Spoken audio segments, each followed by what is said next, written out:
이렇게 지난주 했던 내용 잠깐 또 살펴보고 진도를 나가도록 하겠습니다. 우리 지난주 마가복음 이제 16장까지 다 말씀을 나눴는데요. 잠깐 복습을 하도록 하겠습니다. 우리 나눠드린 프린트물 하고 우리 카톡으로 보내드린 문제를 보면서 우리 참고하시면 좋겠습니다. 첫 번째 보시면 예수님께서 성찬식을 마치시고 겟세마네라 하는 곳에 가서 기도하실 때 내 마음이 심히 고민하여 죽게 되었으니 너희는 어떻게 하라 그렇게 말씀하시나요? 예수님께서 그 마가복음의 마지막에 보면 문지기의 비유에 네 가지 때가 나온다고 말씀을 드렸죠. 저물 때, 또 밤중에, 또 다굴 때, 새벽에 이렇게 나오는데 이 겟세마네 동사는 밤중에 있었던 일을 기록한 겁니다.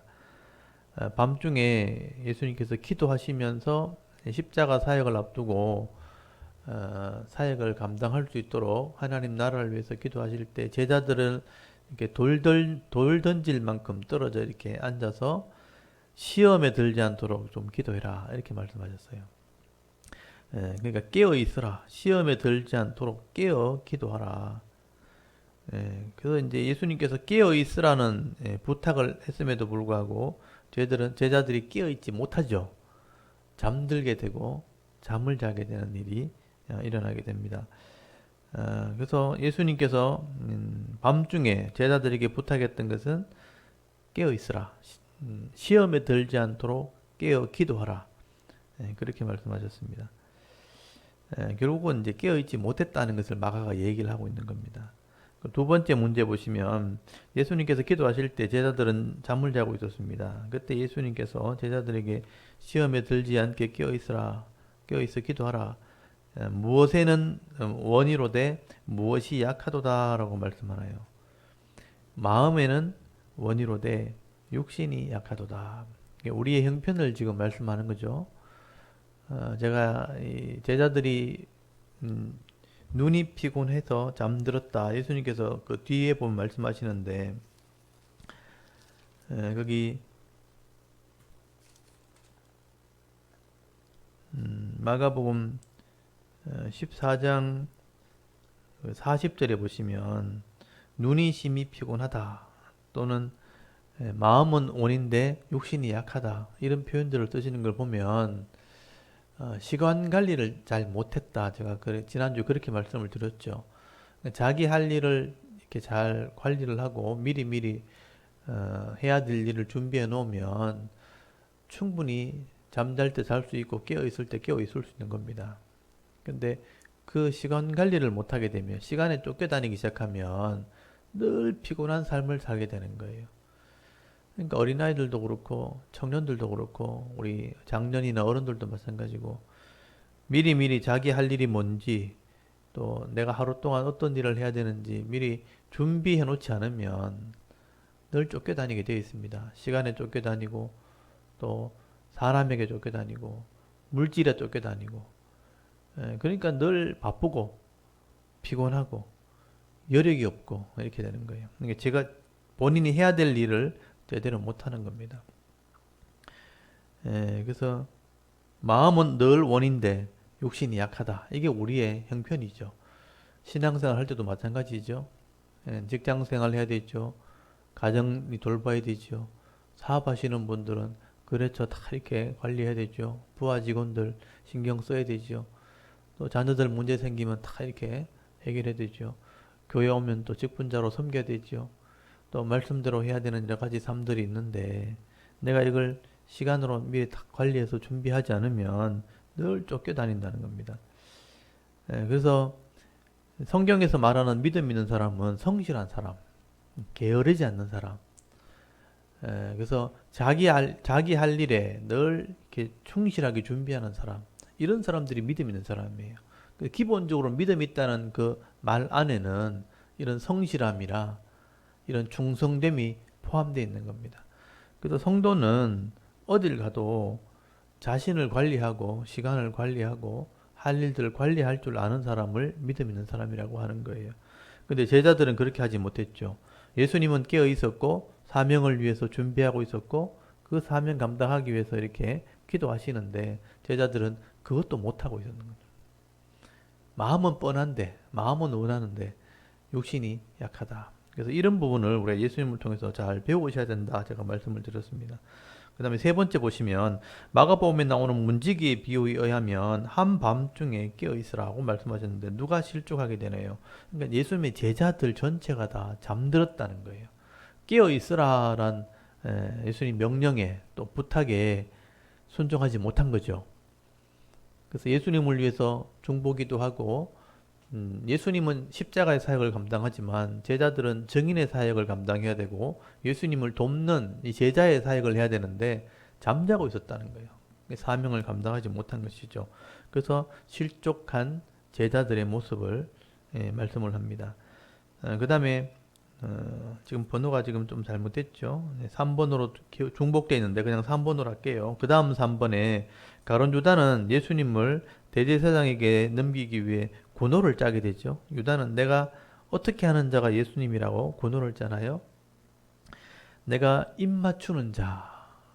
그러니까 이 선생님 하면서 내가 입 맞추는 자. 그 사람이 예수님이니까 대제사장과 그 군사들에게 예수님을 잡아가시오. 그렇게 신호를 짰다는 거예요. 그래서 예수님을 돈을 받고 판 자라. 그렇게 성경은 기록을 하게 되는 겁니다. 그래서 이제 배반자라 보통 그렇게 얘기하는데 사실은 이제 예수님을 배반했다기보다는 자기의 어떤 신념, 나라가 독립하기를 원하는 그런 마음과 예수님이 말씀하셨던 하나님 나라와 예수님이 말씀하셨던 이 하나님 나라의 의미를 이해하지 못한 것이죠.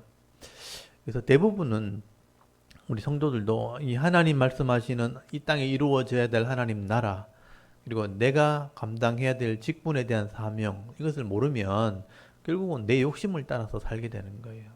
그래서 결과적으로는 하나님을 이렇게 배반하는 것이 되고 떠나는 것이 되지만 사실은 제대로 알지 못한 것에 대한 불순종이 되는 겁니다. 가룟 유다도 이 하나님 나라에 대한 것을 분명히 깨달았다면 그 열심으로 예수님을 도왔겠죠. 그런 깨달음이 없었기 때문에 몰랐기 때문에 자기 욕심을 따라서 살아간 사람이 된 거고 결과적으로는 예수님을 배반한 그런 사역을 하게 되었다는 겁니다. 그래서 군호를 짜서 예수님을 넘겨주는 그런 일을 하게 된 겁니다. 그 다음에 네 번째 보시면 예수님께서 유대인 군사들에게 잡혀가실 때 곁에 서 있는 자 중에 한 사람이 칼을 빼어서 대제사장의 종을 쳐서 그 귀를 떨어뜨리게 됩니다. 이 사람은 누구인가요? 마가복음에는 이름이 기록되어 있지 않지만 요한복음에는 이름이 기록되어 있다고 그랬죠. 베드로가 그렇게 합니다. 베드로가 성급한 마음에 칼을 가지고 예수님을 막으려고 했죠.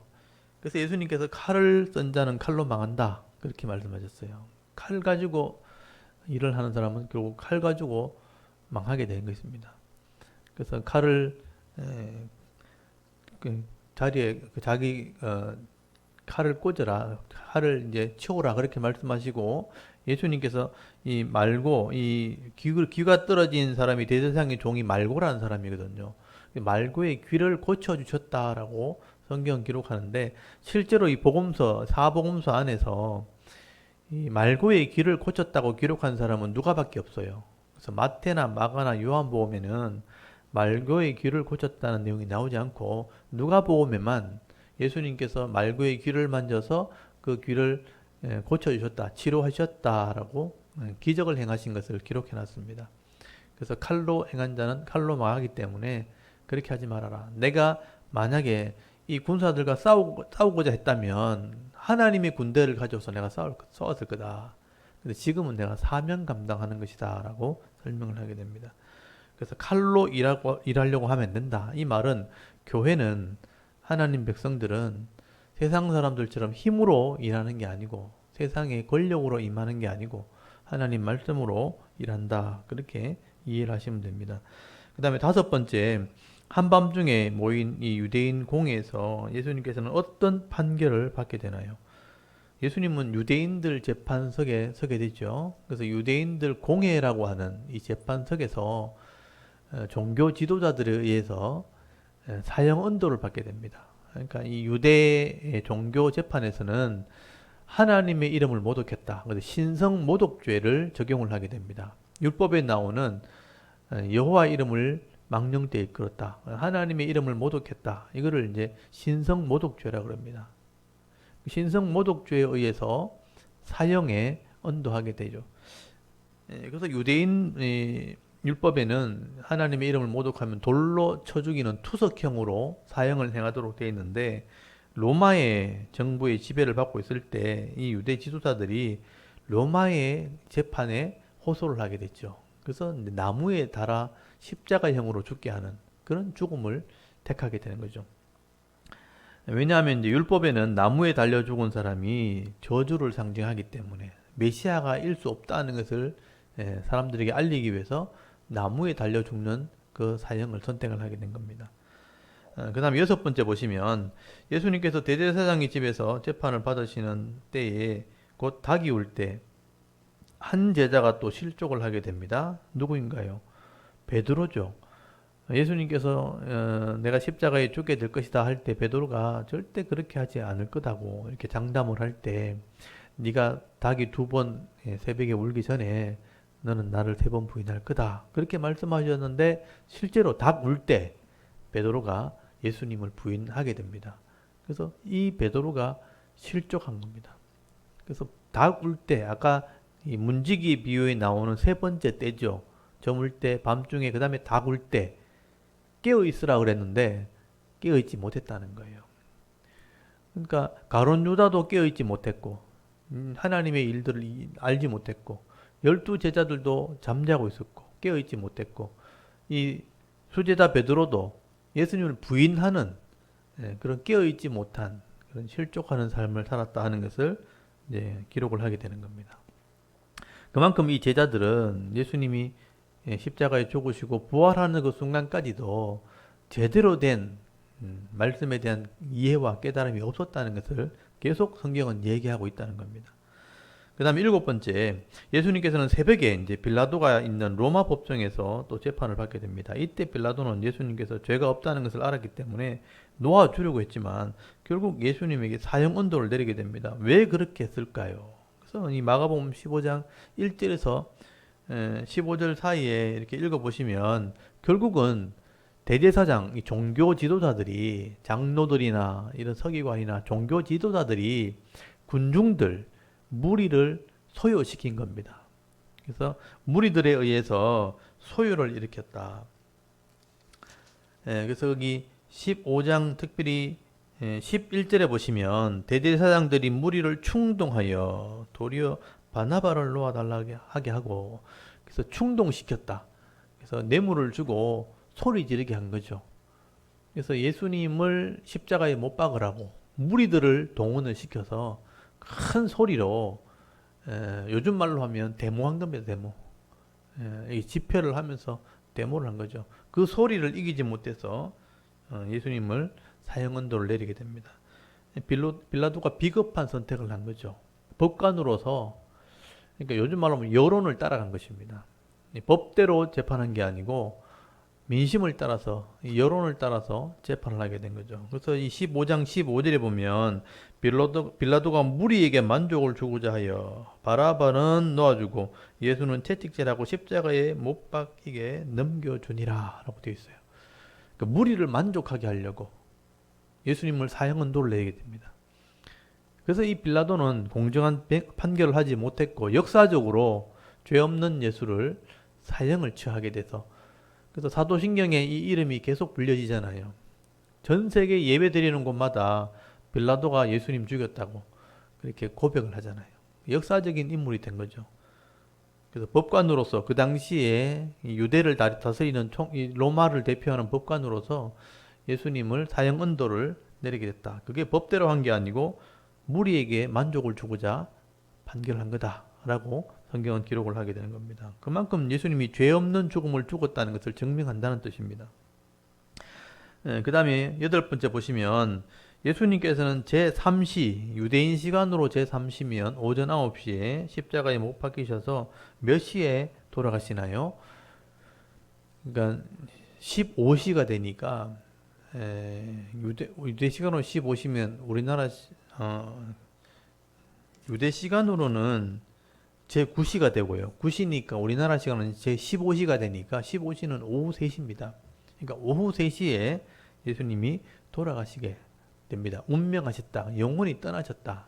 죽음을 맞이했다고 되어 있고요. 그러니까 그날이 6월절 안식일 바로 직전이었거든요. 그래서 예수님이 6월절이 시작되면 아무것도 못하기 때문에 유대인들이 급하게 사형을 집행하게 한 거죠. 그래서 유대인 6월절 안식일이 되기 직전에 3시에 오후 3시에 운명하셨고 6시가 되면 이제 안식일이 시작되면 장례도 못 하는 거예요. 그냥 나무에 달아둬야 되는 거예요. 그래서 이제 급하게 아리마다 요셉이 6시가 되기 전에 시신을 나에게 달라 해서 죽음을 확인하고 난 뒤에 그다음에 시신을 허락받아서 장례를 빨리 치르게 돼요. 3시간 안에 장례를 치러야 되는 거예요. 급하게 장례를 치르게 된 겁니다. 그 다음에 9번째 보시면 예수님께서는 6월절 안식일이 지나고 정기 안식일 토요일이 지난 후 부활하신 뒤에 안식 후 첫날 오늘날 주일날 사람들에게 목격이 됩니다. 이 부활하신 예수님을 제일 먼저 만난 사람은 누구인가요? 막달라 마리아입니다. 제자들은 다 도망가고 없을 거예요.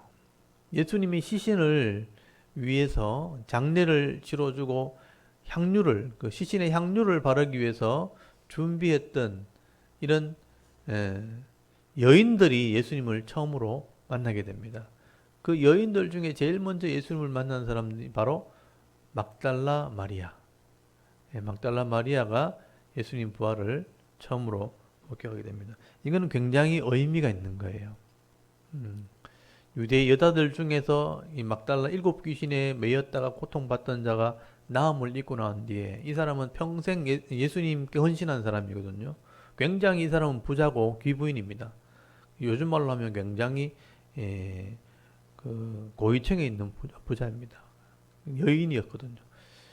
그러니까 7귀신이 들렀다는 것은 요즘 말로 하면 정신병이 걸린 사람인 거죠. 얼마나 스트레스가 많았으면 그런 정신병이 걸렸겠습니까? 여러분, 가난한 사람이 이렇게 일반적인 이런 사람들이 정신병이 걸리기 쉽습니까? 아니면 스트레스 많이 받는 고위층에 있는 사람이 정신병이 더 심하겠습니까? 그러니까 스트레스 많은 사람들이거든요. 그 당시에도. 그래서 7귀신 들린 여자가 나음을 입고 난 뒤에 예수님을 돕는 일을 하게 된 것이죠. 그래서 나중에 보시면 이 막달라 마리아의 사역들이 나옵니다. 예수님이 12제자들과 함께 다닐 때 많은 비용이 들잖아요. 그런 것들을 부담을 하고 담당했던 사람들이 이런 유대 여자들이었습니다. 여인들이 많이 후원을 했다는 거예요. 그래서 정치인들 중에 부인들도 있었고 많은 여인들이 예수님이 후원을 했고 이 마지막 죽음에까지 장례를 치러주게 되었는데 그때 이제 예수님의 부활을 처음 목격한 사람이 은혜를 입었던 막달라 마리아였다. 그래서 부활절이 되면 이제 이 막달라 마리아 이야기를 많이 하게 되죠. 부활에 대한 얘기를 하면서 그리고 이제 한 가지 이 6월절 안식일과 정기 안식일 그 사이에 예수님이 돌아가셨기 때문에 수요일 날 저녁에 돌아가셔야지만 3일 밤을 땅에 있게 되는 무덤에 있게 되는 거죠.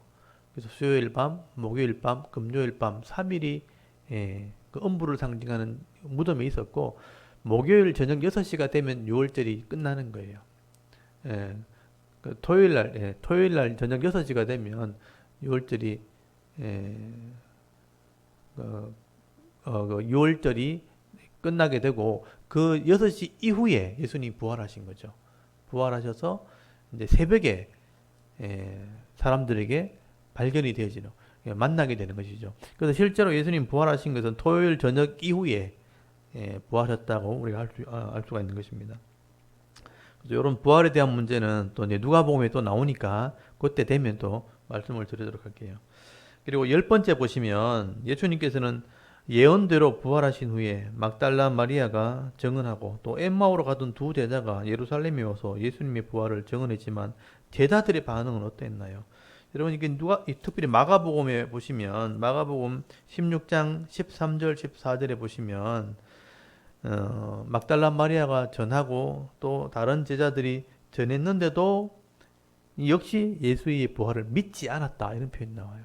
그러니까 예수님이 십자가도 믿지 않았고 속죄에 대한 십자가 부활하심도 믿을 수 없었던 그게 제자들의 모습이었다는 거예요. 이게 이제 그 당시의 제자들의 모습이었다 하는 것을 이 복음서가 기록을 하고 있습니다. 그 다음에 11번, 11번째 보시면 예수님의 제자들은 예수님의 십자가도 온전히 믿지 못했고 예수님의 부활도 믿지 못했습니다. 그러나 마가가 볼 때 이 제자들은 언제부터 예수님을 확실하게 믿고 예수님을 증거하는 사람이 되었다고 기록을 하고 있나요? 이게 16장 20절 제일 마지막 절이에요. 그러니까 이 마가복음은 이 제자의 관점을 가지고 늘 기록을 하게 돼요.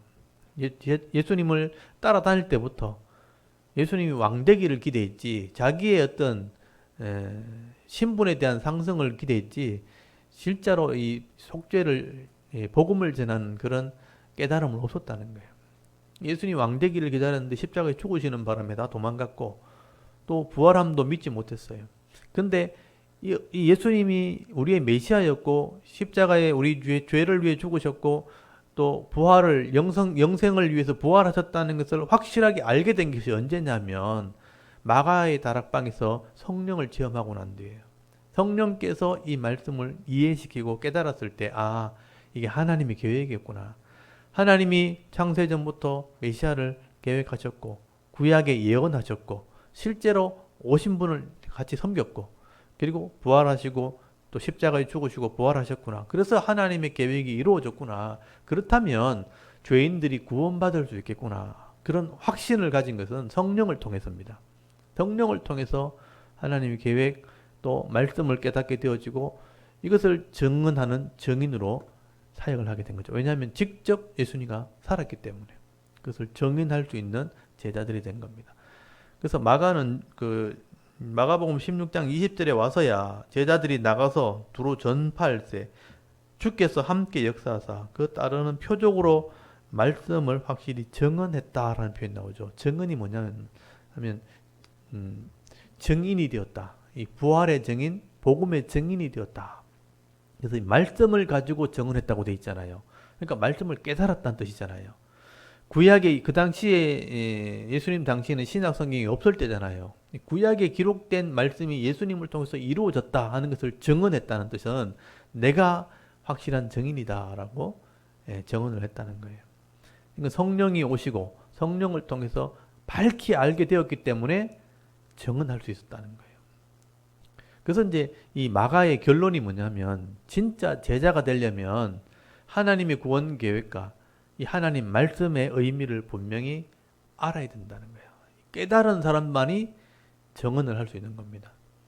그래서 이 성경과 역사와 이런 인류 역사를 통해서 하나님께서 이루시는 구원을 이해한 사람, 이게 성령을 통해서만 이해가 되어지기 때문에 성령을 통해서 깨달은 사람만이 제자가 될 수 있다. 그래서 마지막 12번째 문제가 결론적으로 마가가 생각하는 예수님의 제자는 어떤 사람인가요?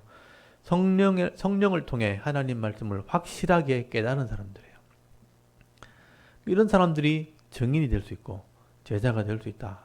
그래서 우리가 교회를 다니고 성도님들이 교회를 다니지만 확실하게 내가 성도다, 내가 예수님 제자다 하려면 66권의 성경은 알고 있어야 되는 거죠. 내가 이것을 증언할 수 있어야 되는 거예요. 이게 사실이라는 것을 증언할 수 있어야 돼요. 그래서 알고 깨달아야지만 내가 삶을 살 수도 있고 내 삶으로 증명할 수도 있고 역사를 통해서 또 증명할 수 있어야 되는 거예요. 그래야 증인이 되는 거죠. 근데 증언한다 그래 놓고 물어보면 글쎄 연구 좀 해봐야 되겠는데 이렇게 한다면 그건 증인이라고 할 수 없잖아요. 그럴걸? 뭐 그렇게 하고 뭐 성경에 그렇게 기록되어 있던데 이렇게 하면 증인이 될 수 없잖아요. 이건 확실하다고 내가 알고 있는 것이라고 확신하는 사람만이 증인이 될 수 있는 겁니다. 그래서 성령을 통해서 이 하나님 말씀을 밝히 아는 사람, 깨달은 사람, 이 증인이 될 수 있다, 제자가 될 수 있다라고 결론을 지을 수 있는 거죠. 그래서 이런 부분은 이제 나중에 사도행전까지 가서 성령이 오시는 사건과 함께 연결되어지면 결국 이 복음서는 사도행전 이후에 다 기록된 것이기 때문에 이 성령을 통해서 깨달은 사람만이 이 제자가 될 수 있다는 것을 알 수 있습니다. 그래서 이제 마가복음은 이제 지난주까지 이렇게 설명이 끝났고요. 오늘 이제 누가복음 배우게 될 거고요. 그리고 그 전에 이제 뒤에 족보를 우리 한번 또 정리를 하고 진도를 하겠습니다. 여러분 이 아담에서부터 예수님까지 이거는 구원의 역사입니다. 성경에 기록된 것이고요. 예수님께서 이 메시아이고 구원을 이루실 것을 이미 창세기서부터 하나님께서 여자의 후손을 통해서 오는 메시아가 있다고 예언했고 그 예언이 역사 속에 그대로 이루어졌어요. 그게 성경에 기록되어 있는 거죠. 그 족보만 딱 연결하면 이렇게 하나님이 이루셨다는 것이 증명이 됩니다. 그래서 족보를 우리가 머릿속에 좀 기억하고 있다면 성경 역사 전체를 이해하게 되는 거예요. 그래서 아담에서부터 노아 홍수가 일어났던 노아 때까지 믿음의 사람의 족보가 나옵니다. 가인의 아들들은 죄를 짓는 후손들이 나와서 세상의 문화를 이루지만 그 속에 믿음을 가진 사람은 셋으로 이어집니다. 그래서 셋부터 노아까지 이름을 좀 기억해야 되겠죠. 셋, 에노스, 게난, 마할랄렐, 야렛, 에녹, 무두셀라, 라멕, 노아. 이 믿음의 사람들입니다. 근데 다 섞여버릴 때 죄를 짓게 되었고 노아를 통해서 다시 한번 구원을 이루기 때문에 심판하는 일이 있었죠.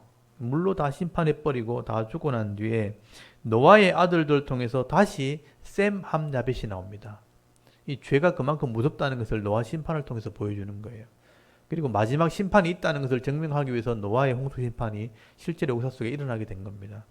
그래서 셈이 예수님 족보에 들어가고요. 함이 죄악을 상징하는 후손이 나옵니다. 그래서 함의 아들이 애굽과 가나안이에요. 그 가나안 땅은 다 죄를 상징하는 땅입니다. 근데 셈의 아들이 그 땅을 차지하게 되는 거죠. 그래서 셈의 아들이 예수님 족보에 들어가는데 셈의 10대 손이 아브라함이에요. 그래서 이 족보를 우리가 기억해야 됩니다. 셈, 아르박삿, 셀라, 에벨, 벨렉, 루, 수룽, 나올, 데라, 아브라함. 이 아브라함이 하나님과 언약을 하게 되고 함의 땅, 그 가나안 땅을 차지하게 될 거다. 이게 하나님 나라다. 그렇게 설명을 한 거예요. 그래서 이 아브라함에서 약속이 다윗까지 이어집니다. 왕이 될 때까지. 그래서 아브라함은 이삭을 낳고 이삭은 야곱을 낳고 야곱의 12아들이 이스라엘이 된 거예요. 그래서 애굽도 가서 출애굽한 겁니다. 그 예수님의 12아들 중에 예수님의 족보에 들어간 사람은 유다입니다. 그래서 유대인의 족보가 된 거죠. 유다의 아들들입니다. 그래서 여러분 창세기 보면 마지막에 야곱의 축복이 나오잖아요. 야곱의 축복에 보면 유다에게서 왕이 나온다고 예언이 나와요. 그래서 유다의 후손으로 예수님이 온 겁니다. 다윗이 오고 예수님이 온 거예요. 그래서 유다는 베레스를 낳고 베레스는 헤스론을 낳고 헤스론은 람을 낳고 람은 아미나답을 낳고 아미나답은 나손을 낳고 나손은 살몬을 낳고 살몬은 보아스를 낳고 보아스는 오벳을 낳고 오벳은 이새를 낳고 이새가 다윗을 낳아서 진짜 왕이 돼요. 그리고 하나님 나라와 언약을 하게 되고 다윗의 아들 솔로몬이 전도와 선교 역할을 하게 되죠. 근데 우상을 섬기는 바람에 나라가 둘로 나눠진 거예요. 그게 북이스라엘, 남쪽 유다예요. 북이스라엘은 힘을 가졌고 열지파를 가졌고 물질을 가졌지만 망합니다. 실패의 모델이죠. 남쪽 유다는 믿음을 선택해서 겨우 예수님 족보에 들어가죠. 그래서 망한 19명의 왕이 나오는데 여로보암부터 금송아지를 섬기다가 다 망합니다. 또 이방 신을 섬기다가 망합니다. 실패의 모델이죠. 그래서 여로보암은 나답을 낳고 나답 때 반역이 일어나 다 죽입니다. 나답은 바하사가 반역을 일으켜 다 죽이고 바하사의 아들은 엘라인데 엘라 때 또 반역이 일어납니다. 시므리가 반역하죠. 시므리는 오므리에게 죽임을 당합니다. 오므리는 아합을 낳았고 이방신을 섬기죠. 이세벨을 데리고 와서 이방신을 섬기다가 아하시야 난간에 떨어져 병들어 죽고 요람 반역을 당해 칼에 맞아 죽습니다. 그리고 예후가 이 아합의 집을 다 심판합니다. 그리고 4명의 아들이 왕이 되죠. 요아스, 여로보암, 이세, 스가랴까지. 근데 우상을 섬기는 바람에 또 심판을 받죠. 살룸이 다 죽입니다. 살룸은 므나헴에게 죽임을 당하고 므나헴은 브가히아를 낳아서 왕이 되었는데 베가가 또 다 죽입니다. 베가는 호세아가 또 다 죽입니다. 그래서 나중에 아수르가 와서 호세아를 죽이고 멸망을 시키고 혼혈 족속을 만들어 버리죠. 그게 BC 722년 북쪽 이스라엘이 망한 거예요. 그 다음에 솔로몬의 아들 로밤, 그 다음에 나답, 아비암, 그 다음에 아사 때 우상을 버리고 계약을 했지만 실패합니다. 여호사밧 두 번째 계약을 했는데 이세벨의 딸 아달랴를 데리고 와서 아들과 결혼시키는 바람에 다 타락합니다. 4명의 아들이 타락하죠. 여호람, 아하시야, 그 다음에 요아스, 아마시아. 아달랴는 이세벨의 딸이죠. 다 타락해서 비참하게 죽습니다. 그리고 우시야가 계획을 하게 되는데 문둥병 걸려 실패합니다. 요담, 그 다음에 아하스, 그 다음에 히스기야가 4번째 계획을 하는데 15년 더 사는 바람에 교만해서 타락하게 되고 그 아들 므낫세가 나라를 망칩니다. 그래서 아몬, 요시아 때 일꾼을 키우는 다섯 번째 개혁을 하고 그 다음에 이제 줄줄이 망하죠. 요아스 애굽에 잡혀가 죽고 요야긴 바벨론 1차 포로, 요야긴 바벨론 2차 포로, 시드기야 바벨론 3차 포로에서 586년에 예루살렘이 망하고요. 그나마 믿음 있는 사람이 잡혀가서 70년 동안 포로 생활하고 돌아옵니다. 다시 성전을 짓게 되죠. 그래서 여고냐가 잡혀가고 요야긴이죠. 스알디엘 스룹바벨 70년 만에 돌아옵니다. 성전을 짓고 타락하게 되죠. 말라기 선자 때. 그 뒤부터 이제 믿음의 사람만 이어지게 되는데 이 스알디엘 다음부터는 아비훗, 그 다음에 엘리야김, 아소르, 사독, 아킴, 그 다음에 엘리훗, 엘라살, mattan, 야곱, 요셉, 그 다음에 예수님이 태어나죠. 이게 신구약 400년간에 있었던 예수님 족보입니다. 그리고 예수님이 태어나서 실제로 역사 가운데 구속을 이루시고 십자가로 구속을 이루시고 부활하시고 성천하시고 이 구속을 이뤘기 때문에 성령을 통해서 말씀을 깨닫는 사람들이 이제 하나님 나라를 이루게 되고 이제 종말 때까지 이 하나님의 구원을 믿는 사람들은 다 구원을 받게 되는 거예요. 이방인들에게 이제 언약을 하게 되고 그게 신약 시대입니다. 근데 이것을 기회를 주었을 때 성령을 통해서 믿게 했을 때 더 이상 구원을 믿지 않는 사람이 믿을 사람이 없고 더 이상 구원받을 사람이 없다고 판단될 때는 하나님께서 마지막 심판하시겠다고 말씀하신 거죠. 결국 이 성경의 얘기는 뭐냐 하면 죄인을 구원하시겠다는 하나님의 구원 계획입니다. 그래서 이 땅에서도 복을 받고 또 진짜 하나님 나라에 죄 문제를 해결하고 들어갈 수 있는 사람, 그 사람이 하나님 백성이 되는 거예요. 그래서 그 구원을 위해서 내가 메시아를 보냈고 이 땅의 역사가 지금 진행되고 있다고 보는 겁니다. 이게 기독교적 관점이에요. 기독교적 관점, 세계관, 기독교적 세계관이라고 볼 수 있는 거죠. 그래서 우리가 이 구원을 믿을 때 이 땅에서 하나님 백성으로서의 삶을 살아가게 되는 것입니다. 그게 하나님 말씀을 따라가는 삶인데 그게 그렇게 복잡하지 않아요. 하나님을 사랑할 줄 알고 이웃을 사랑할 줄 아는 가장 인간적인 삶. 근데 이렇게 하나님의 법을 모르면 자기 중심, 자기 욕심대로 살아가는 게 그게 죄의 삶이라는 거예요. 그 삶은 죄에 대한 심판을 받을 수밖에 없기 때문에 악으로 갈 수밖에 없는 겁니다. 그래서 우리가 이 땅은 하나님 말씀을 전하지 않으면 점점 타락해 갈 수밖에 없는 게 세상의 모습이에요. 이 속에서 하나님 나라를 이루는 것이 우리의 사명이고 또 개인의 복이 될 수 있다는 겁니다. 이 성경을 통해서 우리가 그것을 배울 수 있는 거죠. 제가 족보만 이렇게 설명을 해도 이게 하나님 구원 이 계획 전체를 이해할 수가 있는 거죠. 그래서 이 족보를 머릿속에 잘 정리해 주셔서 다음에 성경을 읽으시고요. 또 성경에 무엇을 말하는지를 바로 알고 읽으면 성경도 그렇게 복잡하지 않다는 겁니다. 그리고 오늘은 이제 계속 진도를 나갈 때 누가복음을 이제 배우게 될 겁니다. 오늘은 이제 누가복음 서론을 좀 할 텐데요. 이 복음서는 복음서만의 특징이 다 있다고 말씀을 드렸죠. 그래서 제가 조금 이제 전체적인 그림들을 좀 보여드리고 설명을 좀 하도록 하겠습니다. 앞에 제가 그림을 좀 띄워놨는데요. 예수님께서 오셔서 사역한 것을 우리는 복음서라 그래요. 예수님이 복음이란 말 자체가 기쁜 소식이란 뜻인데 죄인들이 구원받는 소식을 전했다. 그래서 복된 소식, 그러니까 한문으로 복된 소식, 복된 소리, 그게 복음이거든요. 그래서 복음서는 예수님이 구속을 이뤘기 때문에 예수님의 사역을 복음이라고 합니다. 그래서 복음서는 예수님의 사역을 기록한 책인데 그 예수님의 사역의 핵심이 뭐냐 하면 하나님이 주신 율법이에요. 하나님께서 모세에게 처음 이스라엘 백성들에게 하나님 나라 법을 전하시고 하나님과 언약하자. 그래서 이스라엘 나라가 하나님과 언약을 하게 되는 거예요. 그 하나님 나라에 법이 있어야 되고 기준이 있어야 되죠. 그게 십계명과 레위기입니다. 그래서 모세에게 주었던 돌판, 이게 십계명이잖아요. 그리고 이것을 실천하는 사양이 뭐냐? 레위기라는 율법이에요. 이게 하나님 사랑하는 방법과 인간을 사랑하는 방법을 자세히 설명한 게 레위기 율법입니다. 그래서 이걸 법이란 말을 썼고 이걸 자세히 할 때는 율례, 규례, 법도 또는 계명이란 말을 쓰게 되는 거예요. 이 법대로 살도록 이스라엘이 언약을 한 거예요. 근데 이스라엘이 지키지 못하고 순종하지 못하니까 예수님이 이 말씀을 다시 가르치게 된 거죠. 그래서 이사야서 4장 8절에 보면 푸른 마루 꽃은 시들지만 우리 인생은 다 사라지고 없지만 여호와의 이 말씀은 항상 영원히 서게 될 거다. 변하지 않는다 하는 말씀을 하시게 된 거죠. 결국 예수님께서 가르친 것은 하나님이 주신 하나님 법이에요. 이건 변하지 않는 거예요. 종말까지 가는 거죠. 예수님이 가르친 게 하나님 나라입니다. 하나님 나라. 하나님 나라 법이죠. 그 율법을 가르치고 3년 동안 가르쳐서 언약을 하기, 이 말씀대로 살기로 언약한 게 신약의 백성들이에요. 그리고 이 복음서는 이 예수님의 사역을 4명의 사람이 기록했다는 거죠. 마태, 마가, 누가, 요한. 각자의 관점에서 예수님이 어떤 분인지를 기록하게 되는 거예요. 그게 특징이 다 있죠. 그걸 이제 여러 방향으로 기록했기 때문에 전체를 보게 되면 결국 예수님의 사역이 드러나게 된다는 거죠.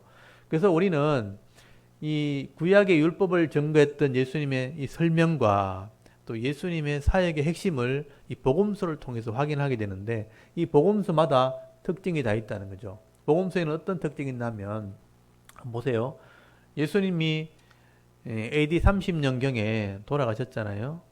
그러니까 우리가 이제 예수님이 30년 동안 사역하셨고 33살에 돌아가셨다 보통 그렇게 얘기하지만 30살쯤 돌아가신 걸로 되어 있어요. 그래서 예수님이 가르친 내용은 하나님 나라예요. 그러니까 하나님 나라 율법을 가르치고 이 말씀대로 살기로 계약한 거죠. 그게 성찬식입니다. 떡을 주고 말씀을 주고 속죄의 피를 마시게 해서 내 백성 되게 하는 언약을 하겠죠. 그럼 그 말씀대로 사는 게 하나님 나라예요. 그게 교회입니다. 근데 이 사역을 하셨는데 이 마태, 마가, 누가, 요한이 예수님의 사역을 각자 다른 사람에게 기록을 하게 돼요. 그래서 마태는 유대인들에게 예수님이 누군지를 소개한 거예요. 그래서 유대인의 관점에서 이 마태복음을 봐야 됩니다. 율법 또는 구약의 관점에서 봐야 돼요. 그래서 유대인들이 우리의 왕으로 오신 분이다, 예수님은. 그래서 동방박사가 예배하는 것으로, 예물을 드린 것으로 설명을 하게 되죠. 그리고 마가는 우리 지난번에 배웠지만 제자들의 관점에서 기록하는 거죠. 제자들은 따라다녔지만 진정한 제자가 되지 않았다. 성령을 통해서 확실하게 알 때 제자가 된다. 그래서 이방인과 유대인에게 이 제자가 누구인가 하는 것을 기록한 것이고, 그 다음에 누가복음은 오늘 우리가 배워야 될 부분인데, 이방인들에게 이 누가, 이방인이 기록한 거예요. 누가도 이방인이죠. 원래 누가는 헬라인입니다. 헬라인 의사였고 역사학자였습니다. 이 누가가 예수님을 바울을 통해서 만나가지고 이 예수님의 복음서를 기록한 거예요. 그래서 이 대상자도 누가가 데오빌로라고 하는 이방인에게 이 글을 쓴 거예요. 그러니까 율법도 모르고 구약도 모르는 이방인도 예수님을 알 수 있다. 그래서 누가가 차례대로 보고서 형식으로 기록한 게 누가복음이죠. 그래서 객관적으로 이방인에게 예수를 소개하는 글이 누가복음입니다. 그래서 예수님에 대해서 제일 객관적으로 알고 싶다. 그러면 누가복음을 읽으면 돼요. 그리고 요한은 또 다른 관점으로 기록하게 되죠. 예수님이 누구인가? 예수님은 하나님의 아들이고 예수님을 믿으면 영생을 얻게 된다는 관점에서 헬라 철학자들에게 기록을 한 겁니다. 그러니까 헬라 철학자들에게 보기에는 헬라의 문화권에 있는 사람들에게, 헬라의 어떤 철학에 지배당하고 있는 사람들에게 예수님 메시아였다, 구원자였다는 것을 증명하기 위해서 예수님이 어떤 분인지를 소개한 글이 요한복음입니다. 전혀 내용이 달라요. 그러니까 앞의 내용은 사역 중심, 예수님이 어떤 일을 했다는 걸 기록했다면 요한복음은 예수님 자신을 소개한 겁니다. 그래서 이 관점을 다르게 다 기록하고 있다는 것을 우리가 이제 알게 되는 거죠. 그래서 이 복음서를 볼 때는요, 이런 관점을 가지고 읽으셔야 됩니다. 그리고 이 복음서는 여기 보시면 AD 60년에서 100년 사이에 기록된 거죠. 예수님은 30세, AD 30년경에 사역하고 돌아가셨죠. 그 뒤에 이런 복음서가 기록됐고 이게 신약 성경이 돼요. 신약 성경으로 확정이 된 것은 이 당시에는 로마가 지배를 하고 있었고 기독교를 핍박할 때이기 때문에 공식적으로 성경이라는 게 없었어요. 기독교가 로마에 의해서 공인이 되고 로마가 지배하는 곳에 기독교가 나라의 국교가 되고 난 뒤부터, 그때부터 이제 자유롭게 예수를 믿는 사람들이 나와서 예수님에 대한 복음서를 정리하기 시작합니다. 그래서 이 예수님의 많은 기록들을 가지고 정리를 해서 다 숨어서 이 예수를 믿은 사람들이다 보니까 굴 속에 숨어 있다가 막 광야에 숨어 있다가 다 나왔는데 보니까 내용이 다 달라요. 그래서 그걸 정리를 막 해가지고 나중에 회의를 거쳐가지고 이걸 성경으로 만들자라는 회의를 하게 돼요. 그게 370년경 대대가 나옵니다. 그래서 이제 구약 성경은 여기 보시면 알겠죠. 모세오경은 BC 450년에 또 예언서는 BC 2세기경에 그리고 AD 90년이 되었어야 랍비들이 구약 성경을 확정을 하고요. 그 다음에 397년이 되어서야 신약 27권이 신약 성경으로 확정이 됩니다. 여기 칼게톤 카르타고 회의에서 이런 회의를 해서 이게 이제 교리 논쟁이라고 그래요. 교리 논쟁을 거쳐서 예수님이 진짜 하나님의 아들이신가 이런 논쟁을 하게 됩니다. 그러니까 313년에 사실은 기독교가 로마에서 공인이 됩니다. 313년이 되어서야 기독교를 공식적으로 믿게 되었기 때문에 그때부터 교리 논쟁이 일어나요. 서로 다른 신앙을 가진 사람을 정리하고 그 다음에 이제 397년이죠. 397년경에 와서 신약 성경이 확정이 된 거죠. 그렇다면 예수님 당시에 사도들이나 이런 제자들이 말씀을 전할 때 그럼 그때는 무슨 성경을 썼겠어요? 예수님 당시에 예수님도 성경을 인용하고 제자들도 성경에 하나님 말씀에 이렇게 다 인용을 했잖아요. 그럼 그 시작 당시에 썼던 성경은 다 뭐겠어요? 구약 성경인 거죠. 구약 성경. 그러니까 이게 BC 450년이나 BC 2경 그러니까 예수님 태어나기 이전에 구약 성경은 확정돼 있었어요. 완전히 39권으로 확정된 건 AD 90년이지만 그 전에 확정된 게 모세오경은 확실하게 하나님의 말씀이고 선지서, 대선지서, 소선지서 이런 거 대부분들은 다 확정돼 있고 시편 이런 것들도 확정돼 있었어요. 그 다음에 몇 가지 소선지나 이런 것들을 마지막에 90년에 확정을 하게 되지만 예수님 당시의 성경이라는 것은 다 이 구약 성경을 말하는 겁니다. 구약 성경 안에 예수님이 메시아라는 내용이 다 확정이 되어 있고 하나님의 구원 계획이 다 기록되어 있어요. 그거를 예수님이 설명한 거예요. 그 설명한 것은 제자들이 나중에 AD 50에서 100년 사이에 그걸 기록한 게 복음서예요. 그리고 사도 바울이 서신서를 기록하게 되고 요한이 마지막으로 요한계시록까지 기록한 게 100년 사이에 다 기록한 거예요. 그리고 나서 397년이 되어서야 이게 성경이라고 확정을 한 거예요. 그렇다면 우리가 신약 성경을 먼저 배우기 전에 뭘 먼저 알아야 됩니까? 구약이 뭔지 확실하게 알고 있어야 돼요. 그 다음에 예수님이 하신 게 뭔지를 배워야 되는 거예요. 근데 우리는 성경을 볼 때 구약을 잘 보지 않아요. 신약 성경만 자꾸 보고 예수님에 대해서 믿으려고 하는 거죠. 그렇다면 온전한 믿음을 가지기 쉽지 않다는 거예요. 구약에 어떤 내용이 하나님이 계획된 게 있고 역사에 어떤 일이 이루어졌고 그게 이루어진 게 신약인 거예요. 그럼 구약을 확실하게 알고 난 뒤에 예수님이 이루신 게 뭔지 알고 그 다음에 바른 믿음이 생기는 거죠. 아, 하나님께서 이렇게 계획하셨고 예수님이 이걸 이루셨고 그래서 성령을 통해서 우리가 알게 되었으니 아, 이렇게 구원받는구나 하고 믿게 되는 겁니다.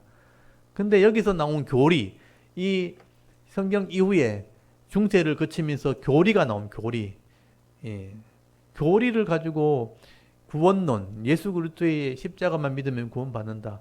예수님이 우리를 속죄했다는 것만 믿으면 구원받는다. 이런 교리만 가지고 구원받았다고 우리가 믿게 되어지면 예수 믿는 사람이 어떻게 삶을 살아야 될지는 전혀 잘 모르게 되는 겁니다.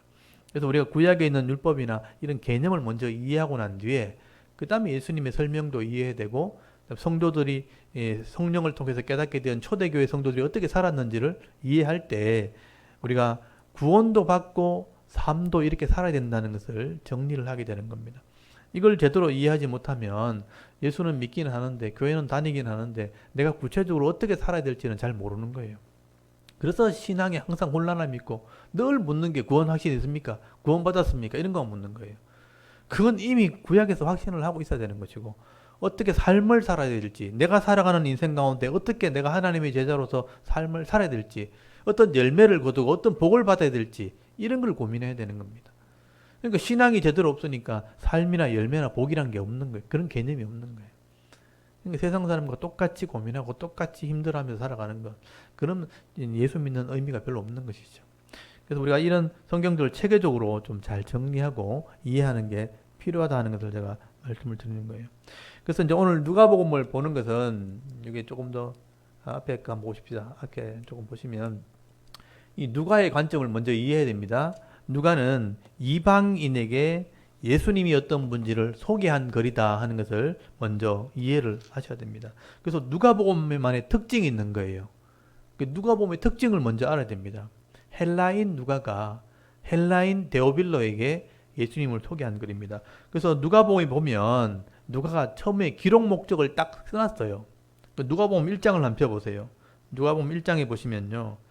1절 한번 보세요. 우리 중에 이루어진 사실에 대하여. 예수님이 오시는 건 사실이잖아요. 그 사실에 대하여 처음부터 목격자와 말씀에 일꾼된 자들이 전하여 준 그대로 내력을 저술하려고 붓을 든 사람이 많은지라. 그러니까 예수에 관한 글을 쓴 사람이 그 당시에 굉장히 많았다는 거예요. 그런데 3절에 그 모든 일을 근원부터 자세히 미루어 살핀 나도 그랬으니까 그 자료를 다 읽어보고 예수님이 어떤 분인지 다 읽어보고 그리고 살핀 내가 데오빌로라는 사람에게 이 각하니까 굉장히 높은 지위에 있는 사람을 말합니다. 데오빌로라는 각하에게 차례대로 써보내는 것이 좋은 줄 알았나니 이는 각하가 알고 있는 바를 더 확실하게 하려 함이로다. 이 데오빌로라는 예수 믿는 사람에게 내가 차례대로 이 예수님에 대한 사실에 관한 얘기를 기록했는데 이걸 읽으면 예수에 대한 것을 더 확실하게 알게 될 겁니다. 라고 썼다는 거예요. 그러니까 예수에 대한 확실한 것을 알게 하려고 쓴 거예요. 그걸 차례대로 모든 자료를 종합해보고 그렇게 썼다는 겁니다. 이게 누가복음의 기록 목적이에요. 이 누가는요, 어떻게 예수를 믿게 되었냐면 사도 바울 때문에 예수를 믿은 거예요. 사도 바울이 유대인으로서 이방인에게 복음을 전하는 첫 유대인이 됐거든요. 그래서 1차의 전도여행을 떠나고 2차 전도여행 떠날 때 이 아시아 지역에서 복음을 전하다가 누가를 만나게 됩니다. 그래서 누가는 그 당시에 의사였어요. 의사. 병을 치료하는 의사였기 때문에 바울이 굉장히 많은 병을 가지고 있었고 고통 중에 있었기 때문에 그 복음을 전하다가 의사인 누가를 만나게 되었고 누가가 2차 전도여행 때부터 동행을 하기 시작합니다.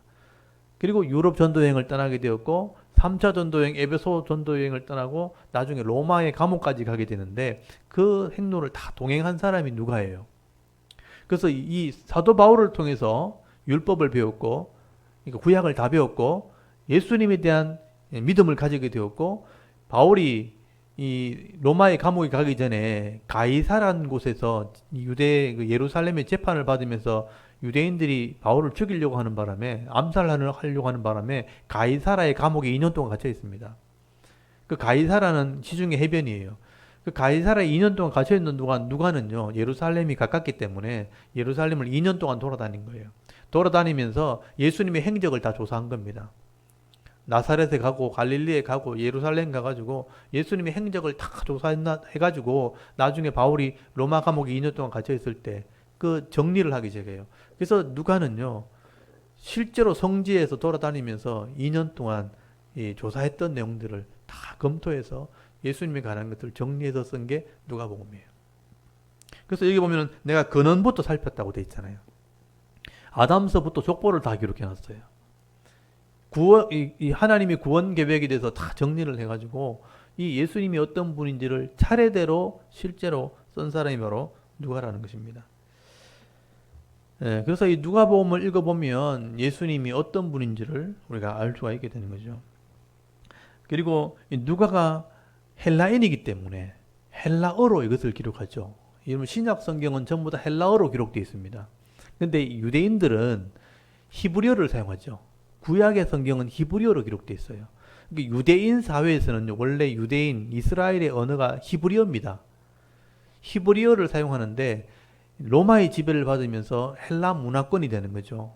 헬라 문화권이 되면서 그리스어, 지금 로마에서 사용하는 그리스어가 이 헬라어가 그 당시에 문화에 들어오게 되었고 예수님 당시쯤 되었을 때 헬라어를 사용하는 시대가 된 거예요. 그래서 이제 유대인들이지만 히브리어를 쓰면서 문화가 헬라 시대로 바뀌었으니까 헬라어를 같이 통용을 하게 된 거예요. 근데 이제 마태복음이나 요한복음 같은 경우는 마가복음도 마찬가지지만 마태는 유대인이고 요한도 유대인이고 마가도 유대인입니다. 유대인이 헬라어를 배워서 헬라어로 쓴 게 마태복음, 마가복음, 요한복음인데 이 누가복음만큼은 헬라인이 헬라어를 가지고 이 성경을 쓴 거예요. 그러니까 자기 나라 말로 썼다는 말이에요.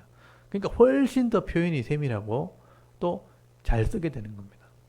그래서 누가복음의 특징 중에 하나가 장수가 똑같은데 내용이 훨씬 많아요. 그만큼 글을 매끄럽게 또 꼼꼼하게 잘 썼다는 겁니다. 그래서 누가만 기록한 내용들이 다른 복음서와 길이는 별 차이 안 나요. 마태복음 28장 그리고 누가복음 24장까지 기록되어 있어요. 근데 내용은 누가복음이 훨씬 많아요. 왜냐하면 조사해서 기록했기 때문에. 그래서 누가복음은 누가만 기록한 내용이 굉장히 많아요. 그게 누가 특수라 그래요. 마가가 기록한 것. 다른 복음서에 없는데 마가복음에 나온다? 마가 특수. 마태복음에만 나온다? 마태 특수. 보통 그런 말을 붙이는데 이 누가만 기록한 내용이 누가 특수라는 거예요. 그 누가 특수를 보면 다른 복음서와 전혀 다른 내용들이 기록되어 있습니다. 이제 추가되어 있는 거죠. 그 중에 특징이 뭐냐? 이 누가 특수의 특징이 뭐냐면요. 많은 찬양들이 나온다는 거예요. 여러분 누가복음 1장부터 보시면요. 이게 사가랴, 이 세례 요한의 출생 기사가 나와요. 세례 요한의 출생 기사는 다른 복음서에 없어요. 누가복음에만 나와요. 이걸 누가 특수라 그래요. 거기 보면 세례 요한의 아버지 사가랴의 찬송이 나옵니다. 그리고 엘리사벳이 요한을 낳게 되는 장면 중에 엘리사벳이 마리아를 만나는 장면도 누가만 기록하게 되죠. 예수님의 탄생 예고, 마리아의 찬송이 나옵니다. 또 안나의 찬송, 시몬의 찬송, 성전에서 예수님을 기다리던 사람들이 나와요. 누가복음에만 나와요. 많은 찬양들이 나오고 나중에 예수님의 탄생 기사 보면 목자들의 찬양이 나오고 천사들의 찬송이 나옵니다. 여러분 천사들의 찬송 중에 유명한 게 우리 성탄절만 되면 인용되는 구절이 있어요. 지극히 높은 곳에서는 하나님께 영광이고 땅이 기뻐함을 입으신 자 중에 영광이로다. 이런 말 있죠. 은혜로다. 그게 천사들의 찬송이에요. 천사들의 찬송을 기록한 게 누가입니다. 그래서 이 누가복음에는 수많은 찬양이 나옵니다. 그래서 여러분 그 중세 시대 있잖아요. 중세 시대는 라틴어로 성경을 기록해서 썼기 때문에 교황이 라틴어를 쓰기 때문에 라틴어로 성경을 쓰니까 다른 나라 사람들은 성경을 읽을 수가 없는 거예요. 그러니까 라틴어를 하지 않으면 성경을 못 보니까 중세 시대는 교황들만 성경을 읽었습니다. 사제들, 신부들만 성경을 읽었어요. 그러니까 일반 사람들은 성경을 읽지를 못했어요. 글을 모르는 사람도 문맹자도 많았고 실제로 라틴어를 가지고 성경을 읽지 않으면 성경을 전혀 모르죠. 그래서 중세 시대는 일반 미사를 드리는 사람들, 성도들이 성경을 못 읽으니까 성경을 이야기해 줘야 되잖아요. 글을 모르니까 어떻게 하겠어요? 그림을 그리기 시작한 거예요. 그래서 여러분 유럽의 성당에 가면 그림들이 굉장히 많이 그려져 있죠. 조각상이 많죠. 왜 그러냐 하면 글을 읽을 때 성경을 읽지 않으니까 성경에 대한 얘기를 어떤 느껴야 되는데 모르니까 그림으로 다 표현한 거예요. 그래서 예수님의 탄생기사, 천지창조, 무슨 이렇게 성경의 사건들, 다윗 왕이라든지 이런 사건들을 그림으로 다 표현한 거예요. 그래서 그림으로 막 이해하고 그림으로 또 조각상으로 이렇게 표현한 거예요. 그래서 이제 중세의 성화들이 굉장히 발전하게 되죠. 그래서 이제 성경을 설명하기 위해서 그림을 찾아보면 전부 중세 시대 그림들입니다. 그래서 뭐 바울의 뭐 초상화라든지 바울의 사진이라든지 마태의 모습이라든지 마태가 세리거든요. 세리 마태의 모습이 그림으로 그려져 있고요. 빌립 집사라든지 뭐 이렇게 많은 내용들이 다 그림으로 그려져 있어요. 왜냐하면 성경을 읽지 않으니까. 그래서 이제 그림으로 많이 표현하는데 이 그림들을 그리려면 어떤 성경에 기초가 있어야 되잖아요. 내용. 그게 누가복음이 다 기초가 되는 거예요. 왜냐하면 누가복음에 이런 상세한 찬양들이나 이런 표현들이 나오거든요. 그래서 예수님의 탄생 기사라든지 아니면 많은 사건들이 누가복음이 다 나옵니다. 그래서 누가복음은 회화적으로 다 기록되어 있어요. 그림을 그릴 수 있을 만큼 자세히 설명이 되어 있습니다. 그래서 모든 성화의 기반은 누가복음이다. 그렇게 보시면 돼요. 그게 누가 특수 중에 특징 중에 하나입니다. 그리고 누가복음은 이 가난한 자에 대한 얘기가 굉장히 많이 나옵니다. 또 가난한 자, 여인에 대한 이야기. 유대인들은요, 가난한 자나 여인들에 대한 얘기를 기록하지 않습니다. 근데 누가는 이방인이거든요. 이방인이다 보니까 여인이나 가난한 자에 대한 얘기를 굉장히 많이 기록을 하게 되고, 그리고 귀신의 사역을 굉장히 많이 기록합니다. 그러니까 불신자들 세계 속에서 가장 문제가 되는 게 뭐냐면 귀신의 일, 귀신에 의해서 매임당하는 거. 우상을 섬기다든지 귀신에 의해서 고통당하는 얘기들. 그래서 귀신에 대한 얘기가 제일 많이 나오는 게 누가복음입니다.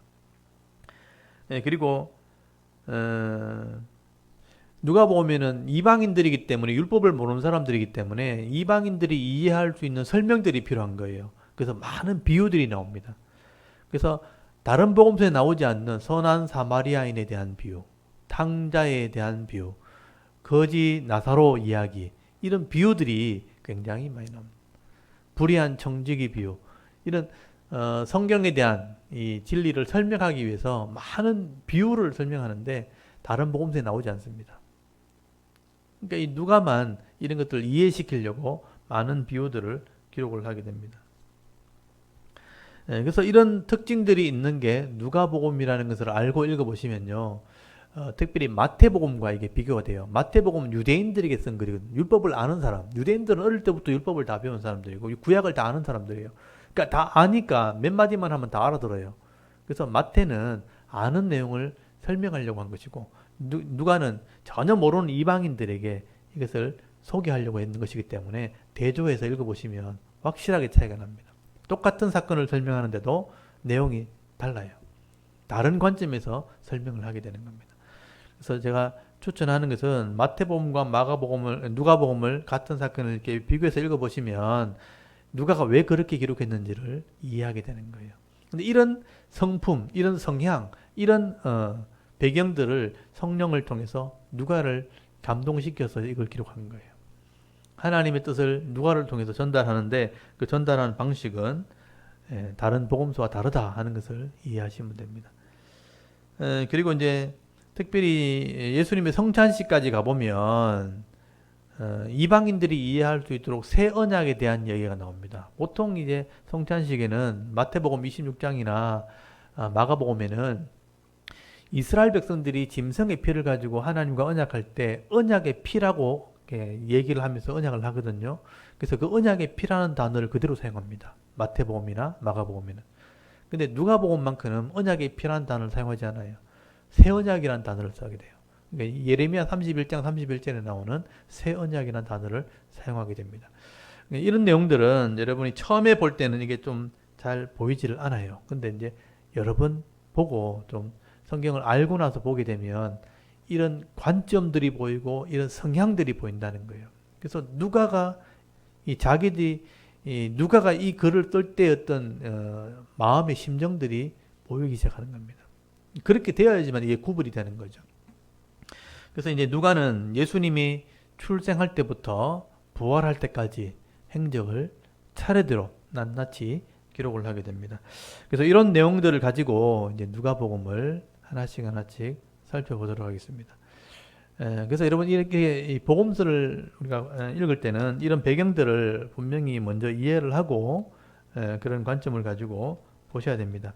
오늘도 이제 시간 되는 한에서 누가복음을 조금 살펴보도록 하겠습니다. 일단 누가복음 1장을 펴놓으시고요.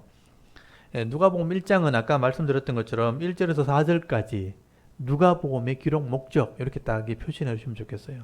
1절에서 4절까지는 그 당시에 있었던 사실을 기록한 거예요. 그리고 많은 사람이 예수를 설명하려고 글을 썼다는 것을 누가는 다 살폈다. 그것도 보시면 3절에 보시면 그 모든 일을 근원부터 자세히 살핀 나도인데 거기에 미루어하는 거 있잖아요. 다 사람들이 기록한 것을 다 살폈다. 근데 그런 내용이 없는 것은 내가 미루어서 그러니까 그 내용을 짐작해서 썼다. 이렇게 된 거죠. 살핀 자료를 기반으로 해서 내가 이런 것을 기록을 하게 되었다. 그리고 데오빌로라는 사람에게 이해시키려고 확신을 주려고 이 글을 기록하게 되었다라고 기록 목적을 기록하고 있습니다. 그리고 5절부터 나오는 얘기는 세례 요한의 탄생 기사예요. 여러분 세례 요한은 이사야 40장에 광야의 소리가 나타나게 되면 주의 길을 예비할 것이라는 예언이 나와요. 그 예언을 이룬 사람이 세례 요한이에요. 그 세례 요한이 주님의 길을 예비하러 먼저 태어난 아들이에요. 그 세례 요한이 어떻게 태어난지를 기록하는 건 누가복음밖에 없어요. 이 얘기는 누가가 다 조사했다는 얘기입니다. 그래서 여러분 5절부터 보십시오. 유다 왕 헤롯 때에 아비야 반열에 제사장 한 사람이 있었으니 여기 유다 왕 헤롯이니까 여러분 예수님 당시에 분봉왕이 있었잖아요.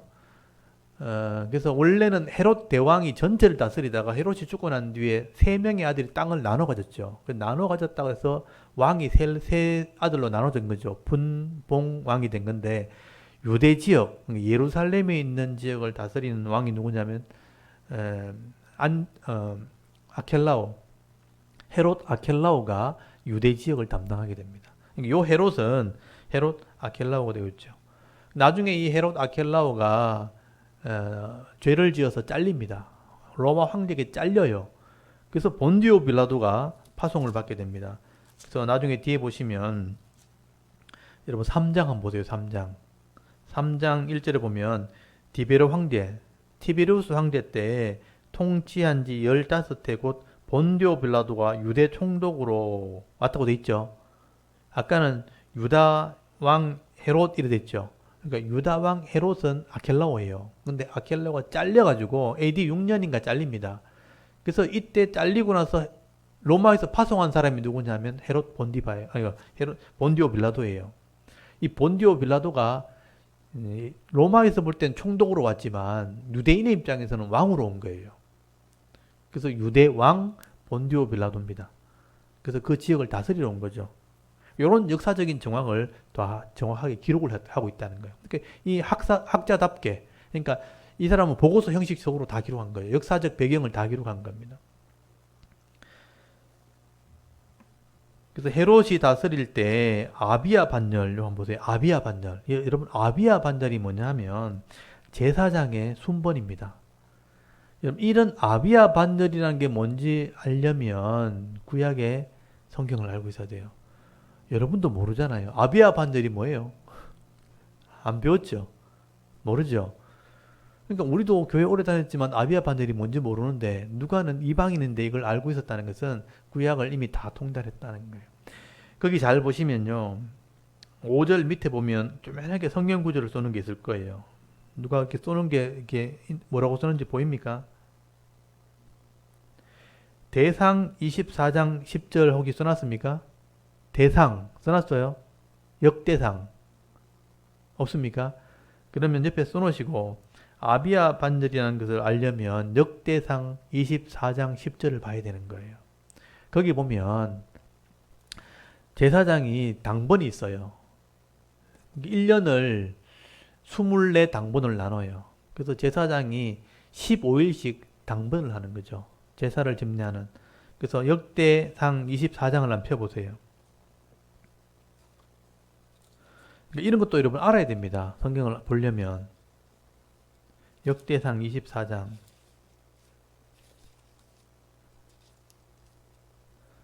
(24장) 1절 한번 펴보세요. 찾으셨어요? 거기 보시면 아론 자손의 계열들이 이러하니라. 그러니까 아론 자손이 뭐냐면 제사장 자손이잖아요. 계열들이 뭐냐? 자기 순서를 말하는 거예요.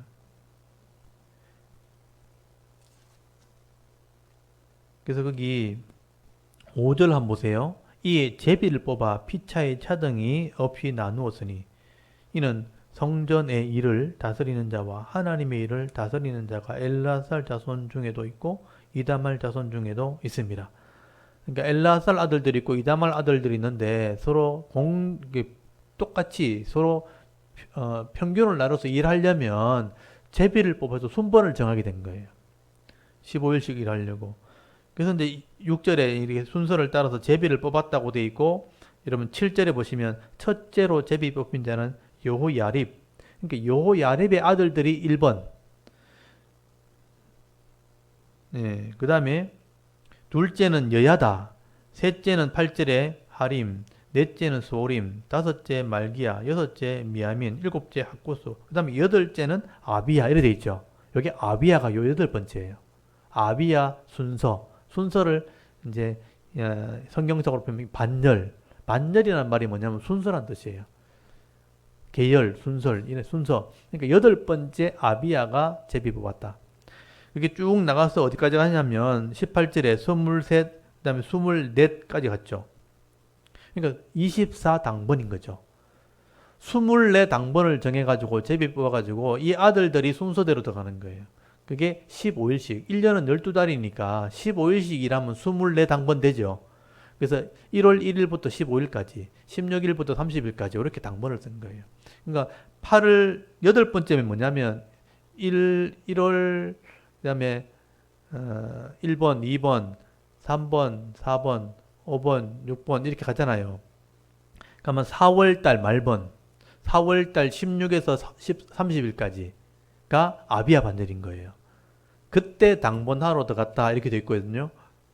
그게 오늘 누가복음 아까 1장 5절에 나오는 유다 왕 헤롯 때 아비야 반열에 제사장 한 사람이 있으니 이름은 사가랴요. 그러니까 아비야 순서에 된 아들이 아비야, 원래 이름은 사가랴인 거죠. 사가랴가 요한의 아버지 이름입니다. 이 사가랴요, 그의 아내는 아론의 자손이니 이름은 엘리사벳이다. 제사장 계열의 부인인 거예요. 그러니까 이 사가랴와 이 엘리사벳은 요한의 어머니와 아버지인데 제사장의 출신인 거죠. 종교 지도자입니다. 그러니까 뼈대 있는 집안이고 권위 있는 집안인 거예요. 그런데 6절에 이 두 사람이 하나님 앞에 의인이고요. 또 모든 계명과 규례대로 흠이 없이 행하더라. 하나님 말씀을 신실하게 지키는 사람이라는 거예요. 여호와의 율법에 대해서 능한 사람이죠. 그러니까 이렇게 쓰임 받은 거죠. 이 사람들 통해서 아들이 나오게 되는데 그 사람이 요한인 거예요. 근데 7절에 엘리사벳이 아기를 못 가진 거죠. 근데 두 사람이 나이가 많더라. 그러니까 출생할 수 있는 아기가 출생해서 나이보다 훨씬 많이 든 거예요. 노년이 되었는데 아기가 없어요. 그런데 기적이 일어난 거죠. 여러분 8절에 보시면요. 마침 사가랴가 그 반열의 차례대로 그러니까 4월 말번이 돼가지고 당번하러 이제 성전에 들어간 겁니다. 제비를 뽑은 순서대로 들어가서 분향을 하는데 거기 10절에 보면 분향한다. 향을 피워야 되고요. 떡을 얹어 놓아야 되고 또 불을 관리해야 되거든요. 그 일을 당번을 쓴 거예요. 그런데 13절에 천사가 그 성전 안에 나타나가지고 사가랴에게 하는 말을 하게 됩니다. 네 아내 엘리사벳이 네게 아들을 낳아 주리니 그 이름을 요한이라고 해라는 거죠.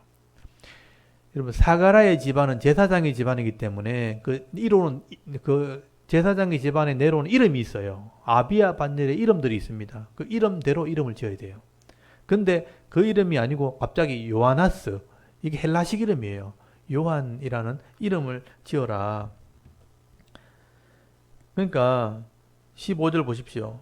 이는 그가 주 앞에서 큰 자가 되며 포도주나 독한 술을 마시지 아니하며 모태에서 성령의 충만을 받아 이스라엘 자손을 주 곧 그들의 하나님께로 많이 돌아오게 하겠습니다. 사명이 있다는 거죠. 그게 뭐냐면 큰 자가 된다. 이 사람은 네 아들이 나오면 포도주와 독주를 마시단다. 이건 나시린이에요. 나시린의 규례를 지키는 사람이 될 거다. 하나님께 헌신한 사람이에요. 드리는 사람이 될 것이고, 그리고 많은 사람들을 돌아오게 한다. 회개시키는 일을 한다는 거예요.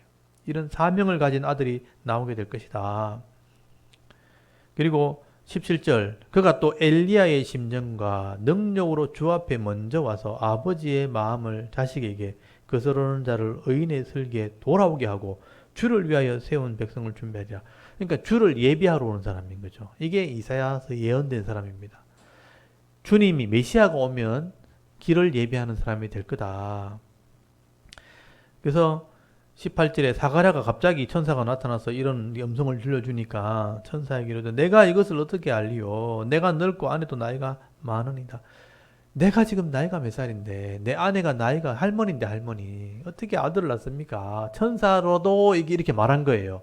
그러니까 19절에 천사가 나는 가브리엘인데, 여러분 천사의 이름이 다 있는데 이 사람은 가브리엘이에요.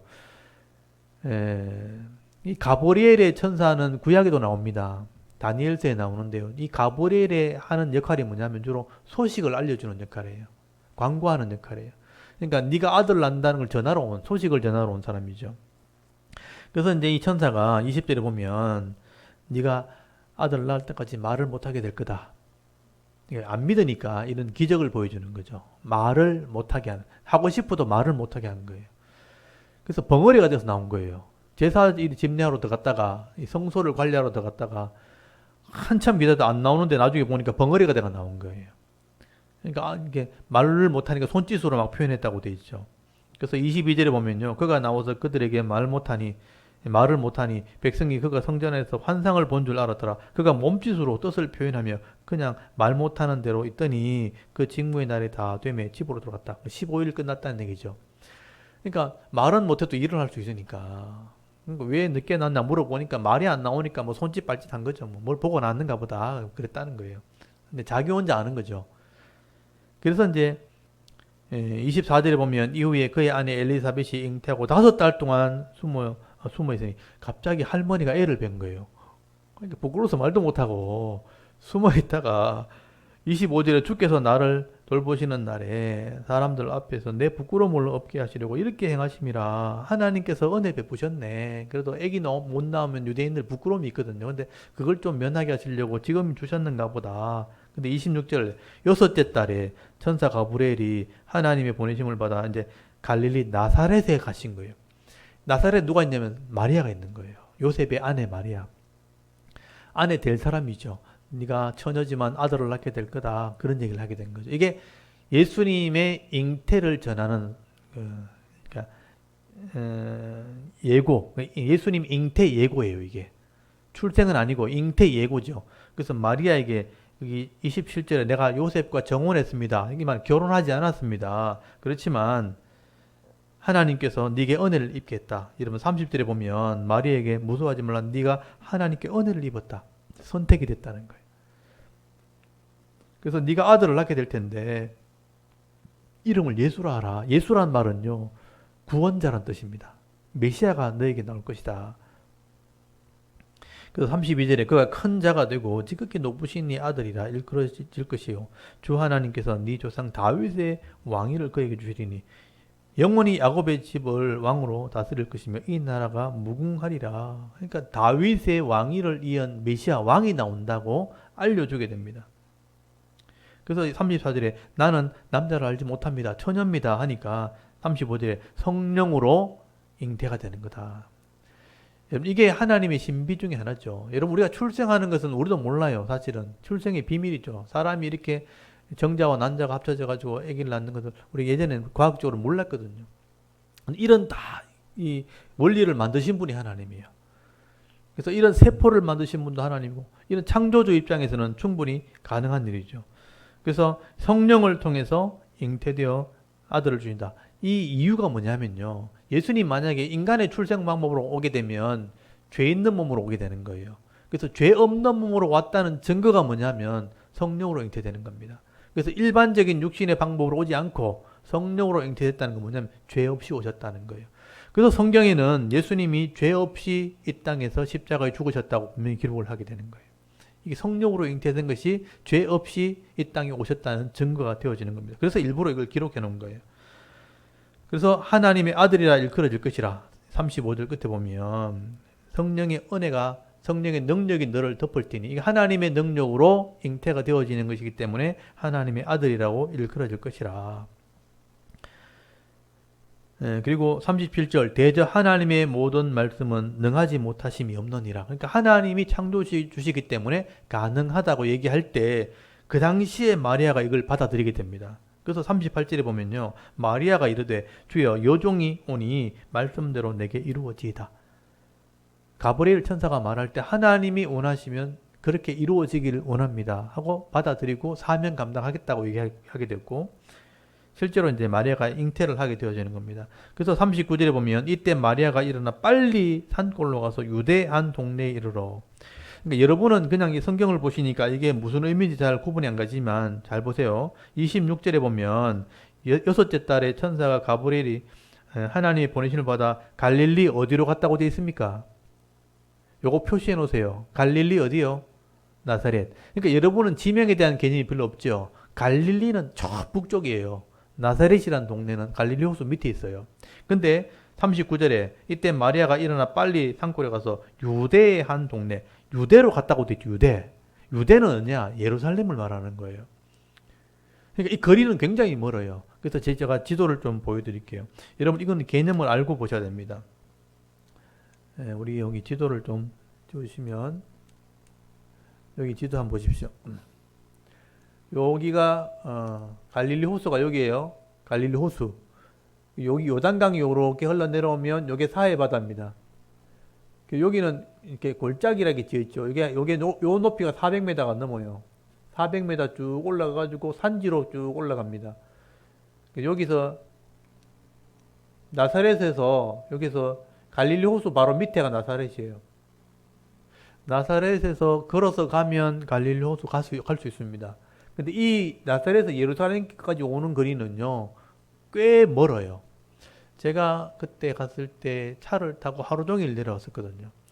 그러니까 우리가 여기서 서울까지 가도 서너 시간, 빨리 가면 서너 시간만 가죠. 근데 걸어가면 어떻게 돼요? 여러분 서울 걸어서 가보신 적 없죠? 예전에는 우리 옛날에 뭐 이렇게 과거 보러 간다 그러고 막 개나리 보침 들고 걸어서 갔잖아요. 그래서 문경세제 가면 서울 가는 길이 있잖아요. 천안산거리 만나가지고 서울로 들어가잖아요. 그래서 그렇게 걸어가면 10일씩 15일씩 거리죠. 꽤 멀죠. 여기는 걸어서 오면 3일 걸리는 거리예요. 꽤 멀어요. 그래서 여기서 나사렛에서 이까지 보통 이 사마리아 지역을 지나야 되는데, 사마리아는 이게 혼혈족 속에 살기 때문에 유대인들은 그걸로 지나가지 않습니다. 그래서 해변 쪽으로 돌아오든지 아니면 요단강 쪽으로 돌아오도록 돼 있어요. 그 당시에는. 그래서 이렇게 돌아오면 3일 길이 걸립니다.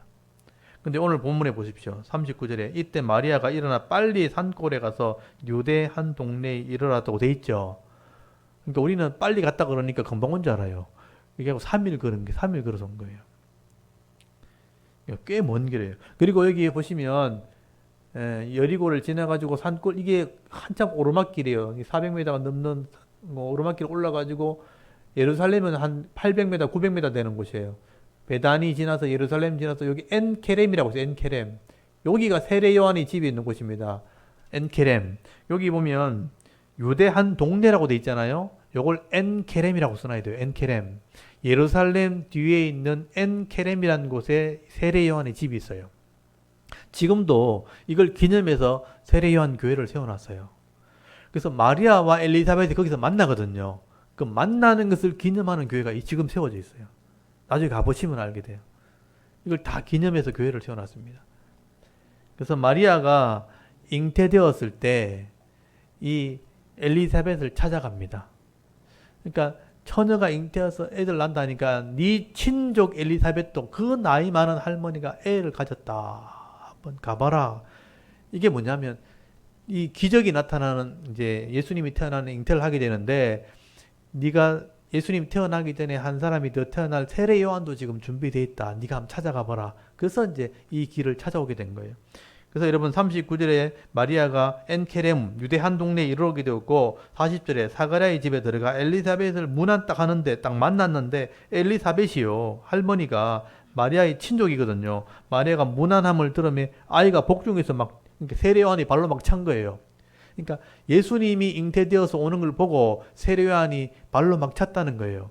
그러니까 이 엘리사벳이 뱃속에서 애가 막 발로 막 차니까 성령의 충만함을 받아 큰 소리로 부르되 여자 중에 네가 복이 있다. 네 티 중에 아이도 복이 있도다 하면서, 여러분 이 엘리사벳 할머니가 마리아의 뱃속에 있는 예수님을 찬송한 거예요. 이건 성령을 통해서 하지 않으면 불가능한 거예요. 마리아의 네 뱃속에 애가 복이 있다. 근데 그 애가 43절 내 주의 어머니가 내게 나오니 어찌 된 일인가. 주님이다 이렇게 불렀어요. 마리아의 뱃속에 있는 애기가 내 주님이다. 주님의 어머니가 지금 내게 왔다. 보라 네 문안한 소리가 내게 들리니 아이가 내 복중에서 기쁨이 뛰놀았다. 세례 요한이 기뻐 뛰놀았다네. 발로 찼다는 거예요. 그래서 45절 주께서 하신 말씀이 반드시 이루어지리라고 믿는 그 여자에게 복이 있도다. 마리아에게 하는 말이에요. 너를 통해서 애기가 태어나는 것을, 예수님 태어난 것을 받아들인 믿음 있는 너는 진짜 복이 있다. 그러면서 46절에 이 찬양을 받아가지고 마리아가 찬송을 합니다. 마리아가 이르되, 안으로 좀 더한 것은 찬송이에요. 내 영혼이 주를 찬양하며 내 마음이 하나님 내 구주를 기뻐하였으면 그의 여종의 비천함을 돌보셨습니다. 보라 이제 후로는 만세에 나를 복이 있다 일컬으로다. 이 마리아, 예수님의 어머니 마리아, 만세에 많은 사람들이 나를 이렇게 복이 있다 할 거다. 그래서 여러분 이 예수님의 어머니 마리아가 세상에 유명한 마리아가 됐잖아요. 49절에 능하신 이가 하나님이 큰 일을 내게 행하셨으니 그 이름이 거룩하시며 긍휼하심이 두려워하는 자에게 대대히 이르리로다. 그의 팔로 힘을 보이사 마음에 생각이 교만한 자를 흩으셨고, 여기서부터는 마리아의 신앙이에요. 교만한 자는 흩으시고 권세 있는 자는 그 위에 내리치시고 비천한 자를 높이셨고 줄인 자를 좋은 것으로 배불리셨으니 부자는 빈손으로 보내셨도다. 이 하나님의 사역을 노래한 겁니다.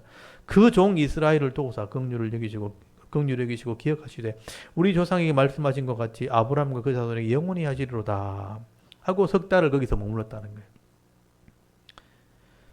그리고 57절 엘리사벳이요 해산을 했죠. 아까 6개월 되었으니까 석 달 됐으니까 9달 된 거죠. 9달 됐으니까 다음 달이 출산날이죠. 그래서 아들을 낳게 돼요. 그리고 59절 8일 만에 세례 요한은 할례를 받게 되고 유대 율법에 의해서 할례를 받고 60절에 이름을 요한이라 이름을 짓게 됩니다. 그리고 이 아버지가 이름을 지어야 되기 때문에 아들 이름 뭐로 할까 물어보니까 말을 못하니까 서판에다가 요한이라고 쓴 거예요. 가브리엘이 가르쳐 줬으니까. 그러니까 신기하다. 원래 제사장은 이름 쓰는 게 아닌데, 근데 이제 하나님이 이름을 지어라 했기 때문에 요한이라고 지은 거죠. 그리고 67절에 이 사가랴가 이제 입을 이제 말을 하게 된 거죠. 붙인 사가랴가 성령의 충만을 받아 예언하이르되 찬송하리로다. 주 이스라엘의 하나님이여 그 백성을 돌보사 속량하시며 우리를 위하여 구원의 뿔을 그의 종 다윗 집에 일으키셨으니 이것은 주께서 예로부터 거룩한 선지자 입으로 말씀하신 바와 같이 다윗의 지금 집에서 구원의 뿔을 일으켰다는 건 뭐냐면 예수님이 태어난다는 얘기예요. 이건 하나님이 계획하신 것이다. 예언한 것이다 라는 노래를 한 거예요.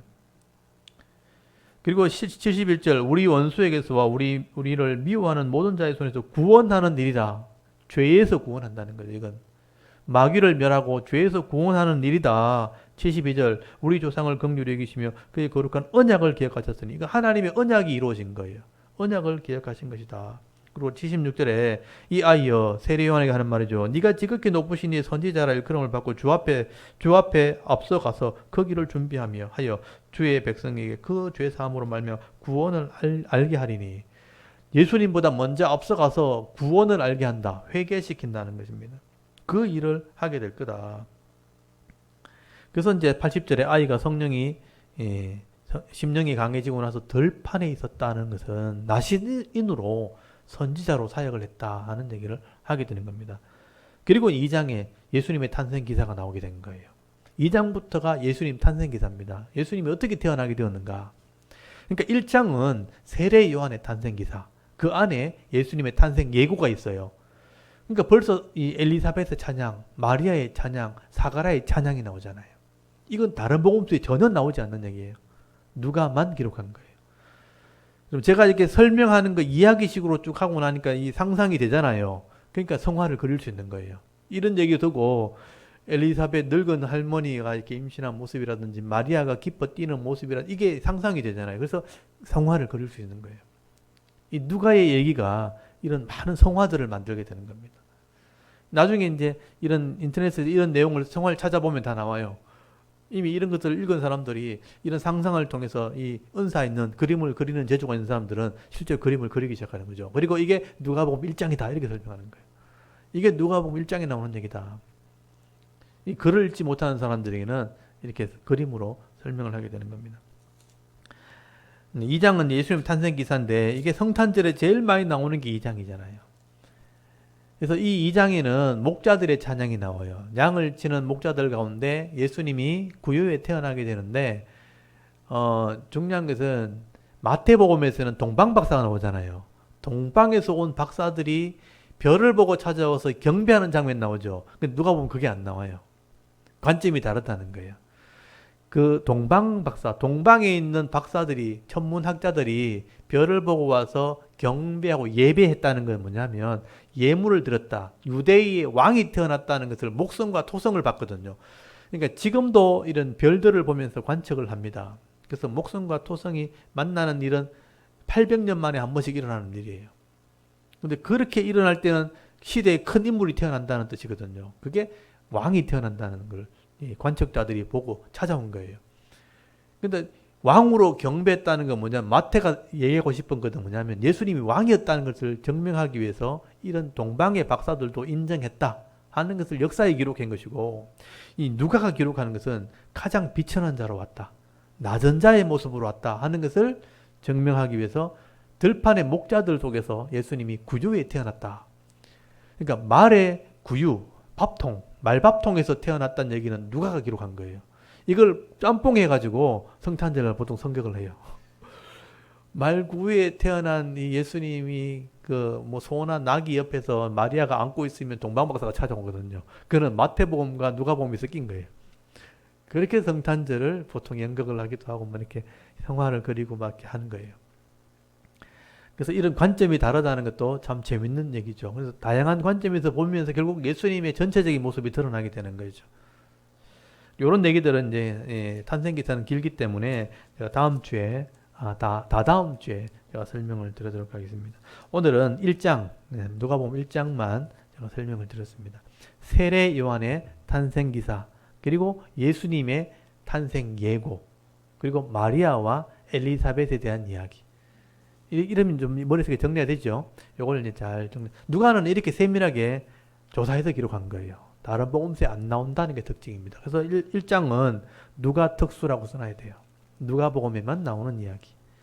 앞으로 제가 누가복음 할 때 누가 특수라고 쓰라고 하면 이건 누가복음에만 나오는 겁니다. 다른 복음서에 안 나옵니다. 다 비교해 보시면 안 나옵니다. 누가만 특별하게 기록한 것이다 하는 것을 이제 차근차근 배우시면 이 누가의 기록이 제일 사실 재밌어요. 재밌고 이해하기 쉽도록 기록이 되어 있습니다. 그래서 누가복음을 통해서 예수님이 어떤 분인지를 명확하게 또 정확하게 이해할 수 있는 그런 기회가 되었으면 좋겠습니다. 오늘은 여기까지 하고요. 다음 주는 제가 이제 개인적인 일이 생겨서 제가 시간이 안 돼서 다음 주만 휴강을 합니다. 다음 주만 휴강을 하고 그 다음 주부터 목요일날 계속 진행을 할 테니까 그런 건 참고하시고 제가 카톡을 또 보내드리겠습니다. 휴강한다고 또 보내드릴 테니까 그렇게 참고하시면 좋겠습니다. 우리 잠깐 기도하고 마치겠습니다. 하나님 은혜를 참 감사합니다.